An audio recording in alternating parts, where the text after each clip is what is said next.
Hey, I'm telling you, hey, it's all in what you do. Hey, some things you got to do. Hey, hey, hey, hey, hey, barbershop conversation, man. Feel free. Hit the subscribe button.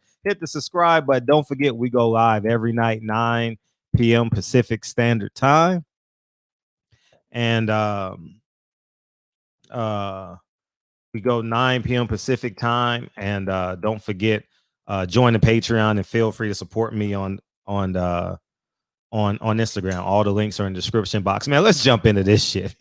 I told you guys, I told you this day was coming, dog. I told you this day was coming. No one wanted to believe me. I told you 3 years ago this month that first, let me preface this. I hate when I gotta preface shit for weak ass niggas, dog. I hate that shit. How come niggas just can't say how they feel and mean what they feel and just say it? But anyways, this has nothing to do with Terence Crawford as a father. This has nothing to do with anything outside of the ring as it pertains to his personal life. Okay? Okay. Are we clear? Are we clear? Are we clear for takeoff shit? All right. This has everything to do with his business decisions. Okay. All right. Now let's jump into this shit real quick. I told you guys that this day was coming. Terence Crawford said, dog, can you believe this? Terence Crawford said, I'm going to repeat this. Terence Crawford said,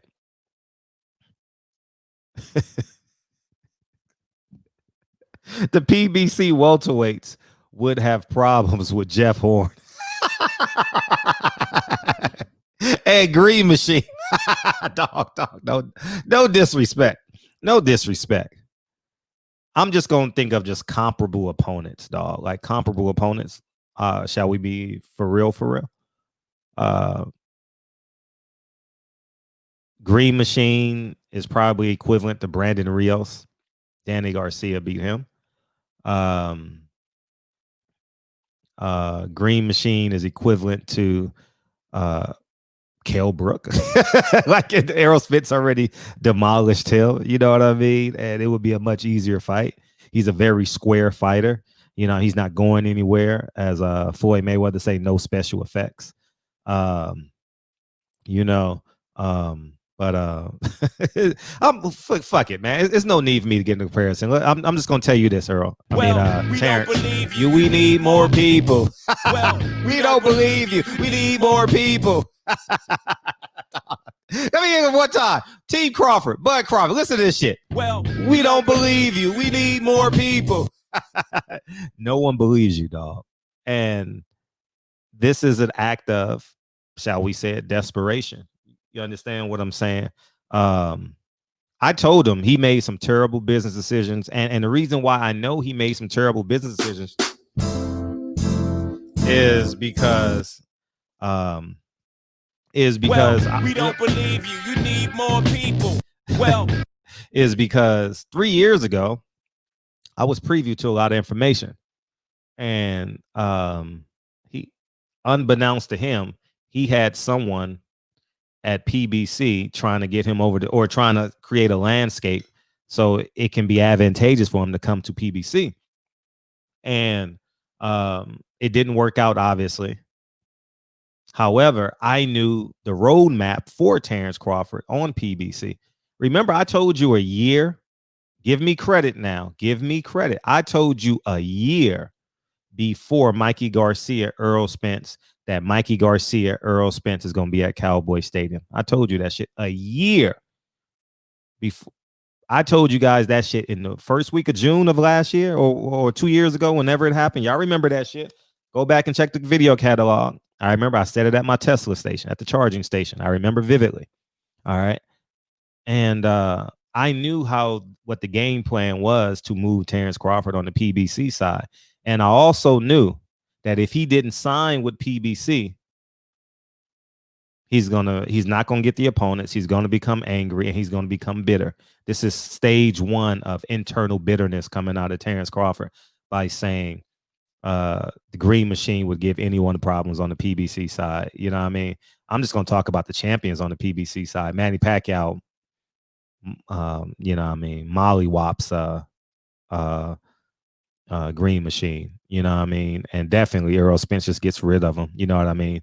And since Danny Garcia is signed to fight Errol Spence, Brandon Rios is equivalent to, if not 2 inches better than fried green tomato. So I mean, we got to call a spade a spade. I mean, we got to call a spade, T-Bud. Well, we don't believe you. You need more people. We got to call a spade, man. You know what I mean? You made some terrible business decisions. And since I'm a man of great common sense and pragmatics, and I'm rarely wrong, I told you guys 3 months before Top Rank started asking for money for their business that they will be short on cash, and they will be trying to sell or offering money or whatever the case, trying to raise funds. I told you guys that 3 months before it happened, and I told you guys 3 years ago before this happened. Okay. And and I told you. And I told you from day one, go back and check the record. Shakur Stevenson will not be fighting that guy from overseas. It's not happening. And guess what? The same thing that's happening to Terence Crawford, but the irony of Shakur Stevenson is those guys are going. Some of the guys that he's supposed to fight is going to be promoted on ESPN, but the Mexican's going to build a wall around him too. You ain't getting out that wall, Shakur Stevenson, and these are the facts. I'm just telling you the truth, whether you guys want to believe it or not. All right. And Shakur Stevenson will be in a precarious position, but he's 23. Happy birthday, Shakur Stevenson. So you got some time to play the game. But I'm telling all y'all black fighters, y'all better fight each other while you can. You know what I mean? When Al Heyman threw Sean Porter to like no man's land or an abyss to go get the fight with Terence Crawford, Sean Porter probably should have stepped in front of the negotiations and made that fight happen. Now, literally, both of those fighters are in oblivion.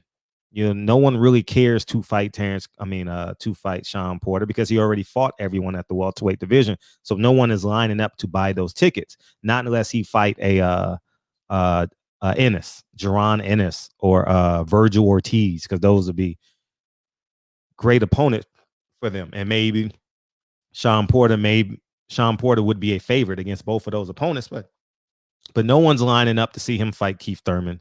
And I also told you guys, I know I'm all over the place, but I remember I told you guys this: the only shot Sean Porter has or Keith Thurman has, the only shot they have to remain relevant today, they may become more relevant at 154, I don't know, was to go get the WBA title once Manny Pacquiao defeated. I told you guys that after the Errol Spence fight, after they need to go get that WBA regular title. Okay. That way they have a title and have their name so people can say, oh, he's a champion. He's a champion. But now no one cares about Keith Thurman. He done stole too much money from the fans. And Sean Porter kind of a little bit, no, I'm not gonna say a little bit, but got a big old ego when he signed with Fox and turned his back on Errol Spence fans, which are his fans. So both of those fighters are in limbo. And 3, Terence Crawford, you don't have a fan base. Terence Crawford, in my humble opinion, because he was shot, the real niggas would have fucked with Terence Crawford. I'm talking about as a fan. They fuck with him to see him fight. But I'm talking about like fuck with him in terms of like, yeah, that's my nigga. Because he was shot. Everyone can relate to that. You see the color of my skin? We can relate to a nigga getting shot. You understand what I'm saying? I've never been shot. I'm saying, but the storyline, you know what I mean? And he survived it. Single mother, strong mother, supports him. Like, I mean, she go through walls for him. You can see her when he wins his fight. His mother is his biggest fan, you know, and it's a beautiful thing to see. But they didn't run that into a gamut. Man, if we got to hear Daniel Jacobs every time he walks into a ring say he survived cancer and he did this, why not? Can we hear that about Bud Crawford? You understand? And he's loyal. He still has his 3 trainers. You know, loyalty. Hey, now he's going to be washed into an oblivion, and he's going to get bitter. He's going to get angry because he never mentions Bob Arum's name. I never promoted any of the guys at welterweight because I knew the fight wasn't happening. In my humble opinion, Al Heyman will give Ugas $50,000. Say, how much money you need to your next fight? He probably say $50,000. Oh, here, take it. I'm serious. That's the kind of business that I think that he would do. I don't know for real. It's just my guesstimation. Oh, you want to call? Oh, you want to sue Al Heyman? Now is the time. I told you, read 48 Laws of Power. I'm telling you, Al Heyman didn't go to didn't get all these degrees and interact with all these different levels of human beings not to know when he has absolute power. I mean, we just calling a spade a spade. It's not being black, it's not being white. It's just understanding how to do business in its totality. That's why no matter what happens to me in boxing, I am going to win, because guess what? You can't mute my voice. If I worked for Fox, you could lay me off. If I worked for ESPN, you could lay me off. But I never wanted to be under any man's thumb, no matter the money. You understand? ESPN is cutting back their budget, right, by 25%. I heard. Fox is cutting back their budget. They done laid off Sean Porter, Abner Mares, Kate Abdo, and up to 12 other people or 17 other people or something like that. That's egregious. You know what I mean? And I as a human, you know what I mean? I there's a level of like concern as a human being, but I can't feel sorry for millionaires. I can't. And the reason why, because when you're a millionaire, you have two options: become a multi-millionaire or fall in love with the potential fame that it possesses. I'm talking about since the people that were laid off or public figures. So I'm never going to feel sorry for a millionaire. You know what I mean? Because the easiest thing to do is invest $900,000 and live off $100,000. That's the easiest thing to do in the world. So one of the easiest things to do in the world. So, but anyways, as I digress, Terence Crawford, you're in the world of hurt. You're in a world of hurt. You may not fight till 2021. The earliest you can fight is December. The earliest you can fight, November, December. That's the earliest you can fight, because they got to create a budget for you. And if those fights don't do well on ESPN, guess what? No advertising dollars. Yeah, I mean, they might as well put bowling on. Bowling by accident is going to get 200,000 viewers. Why would they pay millions and millions of dollars for an extra 100,000 viewers? You might as well put bowling on. You know what I mean? I'm just being real. Or that 30 for 30 series. You know what I mean? They may as well, ESPN may as well invest in 30 for 30. And the NBA is coming back. So, I mean, they don't give a fuck about boxing. You know what I mean? Boxing is like a, you know what I mean? It's like your fourth girlfriend. You know what I mean? You see her when you feel like it. You know what I mean? So, anyways, man, that's my spiel on it, man. Terence Crawford, instead of being mad at me and being angry at me and saying, I don't fuck with that nigga, you should have listened to me. Bomac, you should have listened to me. And I'm going to tell you, young fighters, listen to the words that are coming out of my mouth and understand me clearly. Boxing is a poor man's sport. Most of us, by most accounts, can agree with it. Very seldom do you hear about a lawyer becoming a boxer. Very seldom do you hear about a motherfucking multi-millionaire becoming a boxer. It's a poor man's sport, right? For the most part, right? And why is that important? Because one, your father, by most accounts, your father takes your son to the gym. We've heard that story on many accounts, right? And if you don't have a father, the trainer becomes a surrogate father to the potential fighter. One, you probably wouldn't be walking into that gym if dad or single mom or both parents were multimillionaires. You probably wouldn't work in it. You probably wouldn't be walking in there. And why is that important? Because they don't have a full understanding of what money is and the accountability of money and how to generate and create and invest money. And then it comes with the mindset, right? You got to think 4 steps ahead, right? You must think 4 steps ahead. That's why I'm investing so much principal and capital into this pandemic, because I'm getting property 60 cents on a dollar, 75 cents on a dollar. In 3 years, my net worth is going to be 3 times the amount. You understand what I'm saying? And I don't think Bomac and Team Bud Crawford thought 4 steps ahead. You know what I mean? Bomac is pretty comfortable because he's a trainer. You understand? And he's an announcer. and he's a promoter, and he's a manager. He has all these on him. But Bud, you're just one fighter. I think the team in its totality didn't think 4 steps ahead. The team in its totality didn't say, when I sign this deal, the goal is to get $20 million for Errol Spence. That's the goal. If I'm Bud Crawford, when I sign this ESPN deal, $3 million, that's great fucking money. But it got to be a 3-fight deal to get Errol Spence for $20 million in Dallas Cowboy Stadium. Or whoever has the most belts. It could be if you have a big stadium, wherever it's going to be. It ain't going to be in Nebraska. Nah, it ain't going to be in Nebraska. So it'll have to be in Dallas, Vegas. That's it. Those are only 2 options for that fight. Has to be on this side of the Mississippi. All right. Got it. The family and friends and fans got to travel. Didn't have that plan, didn't have that foresight. I think when you pour, and I fell short like this too when I was younger. When I got $5,000 checks at one time when Master P used to pay me money, I got hundreds of stories I need to start telling about Master P. Master P used to always hand me money in a paper bag. And or excuse me, Romeo used to give me money in a paper bag. You know what I mean? He used to say, "Here, water." You know what I mean? Here, you know what I mean? And that was all cash. And I had to make decisions. What do I do? Do I reinvest in my business or do I bullshit? Half the time I bullshitted. Then I got smarter. Then I got wiser and I started investing. And you guys know the second leg of that story. I don't think Team Crawford thought this deal all the way through. They just got excited about this whole number. They didn't think about the compound interest that this, they say getting $3 million a fight, that this $3 million can create. Now, he's very comfortable in Omaha, Nebraska. He's probably going to have a great life in Omaha, Nebraska. But he has 5 kids. He has 5 kids. And I'm not going to sit here and speak on his finances or what he's investing in.